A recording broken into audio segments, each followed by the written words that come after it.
देश के किसान पिछले कुछ हफ्तों से अपनी खेत की कटाई में लगे हैं। ऐसे ही बिहार के एक किसान अवधेश को आसमान में बादल उमड़ते देख फिक्र हुई कि उनकी चने की खड़ी फसल कहीं तबाह ना हो जाए। वे पत्नी और बिटिया के साथ भागे भागे खेतों की तरफ गए। वहां उन्होंने चने की फसल को काटना शुरू किया ही था कि तेज आंधी के साथ बारिश शुरू हो गई। छिपने की कोई जगह नहीं थी तो तीनों खेतों में पड़े पुआल के बीच में ही घुस गए, मगर तभी बिजली कड़की और उसी पुआल पर आ गिरी। दूर कहीं अपने गेहूं के बोझे को बांध रहे अमरेंद्र भी उन्हीं की तरह खेतों में रखे पुआल में छिपे थे। बारिश कम हुई, सिर निकाला तो देखा कि गिरती बूंदों के बावजूद अवधेश के खेत में ज्वाला धधक रही है। वे भागे भागे गए तो पाया कि तीनों जलकर राख हो चुके थे। बस्ती से लगभग 2 किलोमीटर दूर एक स्थानीय नदी के पार खेतों में उस वक्त भी दर्जनों किसान मौजूद थे। कोई गेहूं के बोझे समेटने गया था तो कोई चना बटोरने। हमारे मोबाइल पर सरकारी मैसेज आया था कि आंधी, तूफान और वज्रपात का अंदेशा है, मगर क्या करते, साल भर की मेहनत कैसे बर्बाद होने देते। भागे भागे खेत गए, तभी यह घटना घट गई। हमारे साथ भी हो सकती थी। नमस्ते, मेरा नाम प्रतीक्षा है और आप देख रहे हैं इंडिया टुडे हिंदी। शादीपुर गांव के इन किसानों की तरह बिहार के दूसरे इलाकों में भी इस अप्रैल में आंधी के अंदेशे और वज्रपात की चेतावनी के बावजूद लोग खेतों की तरफ गए और कई जगह ऐसी घटनाएं हुई। अप्रैल के दूसरे हफ्ते में वज्रपात से मरने वालों का सरकारी आंकड़ा 23 और गैर सरकारी आंकड़ा 61 पहुंच गया। इनमें ज्यादातर किसान, खेतिहर मजदूर और पशुपालक थे। बिहार में वज्रपात से हर साल 250 से 400 लोगों की जान जाती है। सरकारी आंकड़ों के मुताबिक 2019 और 24 के बीच यानी 6 सालों में इससे 1937 लोगों की मौत हो चुकी है। एनुअल लाइटनिंग रिपोर्ट 2024 के मुताबिक 2014 से 24 के बीच बिहार में बिजली गिरने से 2937 लोग मारे गए। मृतकों की संख्या के मामले में बिहार देश में मध्य प्रदेश के बाद दूसरे नंबर पर है। मरने वालों की संख्या के लिहाज से खुद बिहार में भी वज्रपात सभी प्राकृतिक आपदाओं में दूसरे नंबर पर है। सबसे ज्यादा मौतें डूबने से होती हैं। बिहार में ऐसी घटनाएं ज्यादातर दक्षिण बिहार के इलाकों में हो रही हैं। 2024 में मरने वालों में 72% इन्हीं इलाकों के थे। सबसे अधिक मौतें गया, औरंगाबाद, रोहतास, बांका और जमुई जिले में होती हैं। मरने वालों में बड़ी संख्या आदिवासी समुदाय के लोगों की है। इसके ज्यादातर हादसे अप्रैल से सितंबर महीने के बीच दोपहर 12:30 से शाम 6 बजे तक होते हैं। मौसम वैज्ञानिक मानते हैं कि पिछले 1 से 1.5 दशक में ऐसी घटनाएं बढ़ी हैं। हाल के वर्षों में गंगा के मैदानी भाग में बारिश के पैटर्न में बड़ा बदलाव आया है। अब लार्ज स्केल क्लाउड यानी हफ्तों तक रिमझिम बरसने वाले बादलों की जगह कन्वेक्टिव क्लाउड यानी आंधी पानी के साथ घंटे 2 घंटे में बरस जाने वाले बादल ज्यादा बन रहे हैं। ऐसे बादलों से ही वज्रपात और ओलावृष्टि का ज्यादा खतरा रहता है।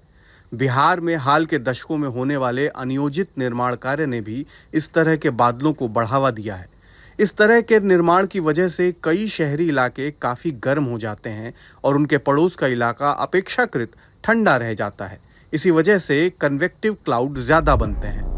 इन मामलों को देखते हुए बिहार सरकार ने वज्रपात से बचाव को अपनी प्राथमिकता की सूची में रखा है। राज्य का आपदा प्रबंधन विभाग और आपदा प्रबंधन प्राधिकरण मौसम विभाग के साथ मिलकर इससे बचाव के लिए अलग अलग उपाय अपना रहे हैं और जन जागरूकता के लिए भी अभियान चला रहे हैं। पहले सरकार को लगता था कि वज्रपात के समय पूर्व चेतावनी न मिल पाने से इतनी मौतें होती हैं, सो सरकार ने मौसम विभाग के साथ मिलकर इसकी चेतावनी पहुंचाने का एक ऐप विकसित किया। नाम रखा गया इंद्र वज्र। दावा किया गया कि इस पर वज्रपात से आधे घंटे पहले चेतावनी जारी की जाएगी। कई वजहों से ये ऐप कारगर न हुआ। एक तो ये बहुत स्लो था, दूसरा वज्रपात से मरने वाले ज्यादातर लोग ऐसे होते हैं जो या तो स्मार्टफोन नहीं रखते या उसको अच्छे तरीके से चलाना नहीं जानते। इसके बाद सरकार ने नीति बदली। अब SMS के जरिए आंधी, पानी और वज्रपात की चेतावनी भेजी जाती है जो लोगों को मिलती भी है। शादीपुर गांव के लोगों ने भी इसकी पुष्टि की। आपदा प्रबंधन प्राधिकरण ने तीसरा तरीका निकाला, हूटर का। उसके जरिए वे गांव भर को चेतावनी देंगे कि उनके इलाकों में वज्रपात होने वाला है। इसके लिए पायलट प्रोजेक्ट के तौर पर दक्षिण बिहार के गया, नवादा और औरंगाबाद जिले को चुना गया, जहां वज्रपात की घटनाएं सर्वाधिक होती हैं। नवादा में तो ये प्रोजेक्ट शुरू ना हो सका, मगर गया और औरंगाबाद जिले में 50 से ज्यादा गांवों में हूटर लगे हैं। ऐसा ही एक हूटर गया जिले के केसपा गांव में पंचायत भवन पर लगा है, जिसे चलाने की जिम्मेदारी वहां के वार्ड सदस्य विमलकांत शर्मा की है। वहां पहुंचने पर पंचायत भवन बंद पड़ा था। मुखिया सपरिवार एक शादी में गए थे। आसपास के लोगों ने बताया कि साल भर पहले तक हूटर बजता था, पर उसके बाद से बंद है। पहले मेरे पास फ़ोन और मैसेज आता था तो हम हूटर बजा देते थे। मैसेज अब भी आता है। हूटर लगाते वक्त वादा किया गया था कि इसे बजाने के एवज में 4,000 रुपये महीने मिलेंगे, मगर अब तक एक पैसा नहीं मिला। हूटर बजाने के लिए पैसे दिए जाने की बात से इनकार करते हुए प्राधिकरण का कहना था कि इसके संचालन की जिम्मेदारी जिला प्रशासन की होती है। उसने वादा किया हो तो कह नहीं सकते, लेकिन हूटर बहुत फायदेमंद साबित नहीं हुआ, क्योंकि ये बस्ती में लगा होता है और इसकी आवाज अमूमन खेतों तक नहीं पहुंचती। अब प्राधिकरण ने अपना सारा फोकस ताबीज की शक्ल वाला वह उपकरण तैयार करने पर लगा रखा है, जो वज्रपात की स्थिति में लोगों को पूर्व चेतावनी देगा। इसे गले में लटका सकते हैं, ये आवाज भी करेगा और वाइब्रेट भी। चेतावनी देते वक्त इसका रंग भी बदलेगा। ये बाढ़, लू और शीतलहर जैसी आपदाओं की भी चेतावनी देगा। ये शरीर के ताप से चार्ज होगा। इसे आईआईटी पटना ने तैयार किया है और प्राधिकरण ने नाम रखा है नीतीश, पर अभी इसका मास प्रोडक्शन नहीं हो रहा। प्राधिकरण के मुताबिक उन्हें कम से कम 50,000 ऐसे पेंडेंट अभी चाहिए। आईआईटी पटना के पास ऐसा करने के लिए न कोई व्यवस्था है, न ही वेंडर संस्थान की अपेक्षा के हिसाब से तावीज तैयार कर पा रहे हैं। ऐसे में प्राधिकरण अब एक निजी एजेंसी को इसका जिम्मा सौंपने जा रहा है। प्राधिकरण इसरो के साथ मिलकर वज्रपात को कैप्चर करने वाली मशीन तैयार करने की योजना बना रहा है। ये वज्रपात को अपनी ओर आकर्षित करके जमीन पर गिरने से रोकेगी। प्राधिकरण खेतों में ताड़ के पेड़ लगवाने पर भी विचार कर रहा है, क्योंकि ताड़ के पेड़ बिजली को अपनी तरफ आकर्षित करते हैं। शादीपुर गांव में किसानों ने ताड़ के कई ऐसे पेड़ दिखाए जिन पर बिजली गिरी थी। हाँ, मिनिस्ट्री ऑफ अर्थ साइंस ने क्या किया है, लोकेशन लाइटनिंग नेटवर्क प्रोग्राम शुरू किया है। उसके अंदर बिहार में उन्होंने 2-3 जगह पे उन्होंने लाइटनिंग सेंसर लगाए हैं। एक हमारी central university of south Bihar में जो हमारी बिल्डिंग है school of earth, biological and environmental science की, उसके रूफ टॉप पे उन्होंने लगाया है। मैं उसका कोऑर्डिनेटर भी हूँ। इसी तरीके के उन्होंने मधुबनी में लगाया है। और अभी जस्ट 5 और 6 डेज बैक उन्होंने मुझसे पूछा था कि अभी बिहार में और कितनी जगह हम लोग लगा सकते हैं कि इसको लाइटनिंग को ट्रैक करने के लिए या उसकी फ्रीक्वेंसी को कैच करने के लिए। तो अभी इस दिशा में काम हो रहे हैं। इस दिशा में अभी और भी काम हो रहे हैं, जो अभी आने वाले समय में आपको बता दिया जाएगा।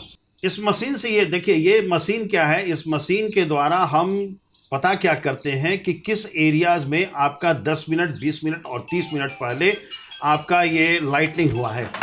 इससे क्या हो जाता है, लाइटनिंग होने से हमारे पास एक डेटा बैंक बन जाता है। उस डेटा बैंक से हमें पता चलता है कि किस एरिया में सबसे ज़्यादा फ्रीक्वेंसी लाइटनिंग की फ्रीक्वेंसी रही है।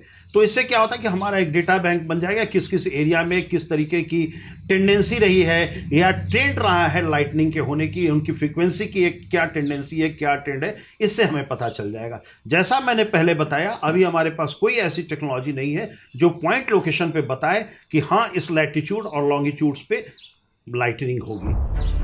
बिहार में बिजली गिरने की घटनाओं की संख्या कम है, पर मौतों की संख्या ज्यादा। एनुअल लाइटनिंग रिपोर्ट 2024 के मुताबिक प्रति वर्ग किलोमीटर में होने वाले वज्रपात की संख्या के मामले में बिहार देश में 24वें स्थान पर है। यानी कम वज्रपात के बावजूद बिहार में मौतें ज्यादा हैं। राजस्थान, उत्तर प्रदेश, पंजाब, महाराष्ट्र जैसे राज्यों में वज्रपात के ज्यादा होने के बावजूद मौतें कम हुई हैं। प्राधिकरण भी मानता है कि चेतावनी के बावजूद आर्थिक वजहों से लोग खेतों में जाने को मजबूर हैं। इस पर शादीपुर के किसान अमरेंद्र खेतों में शेड बनवाने की बात कहते हैं, जहां बारिश होने पर किसान आसरा ले सके। उपाय तो ठीक है, मगर इसके लिए किसानों की जमीन चाहिए होगी। क्या वो जमीन मिल सकेगी? क्या राय है आपकी इस वीडियो पर, हमें कमेंट बॉक्स में जरूर बताएं। ऐसी ही और एक्सक्लूसिव रिपोर्ट्स के लिए देखते रहें इंडिया टुडे हिंदी। शुक्रिया।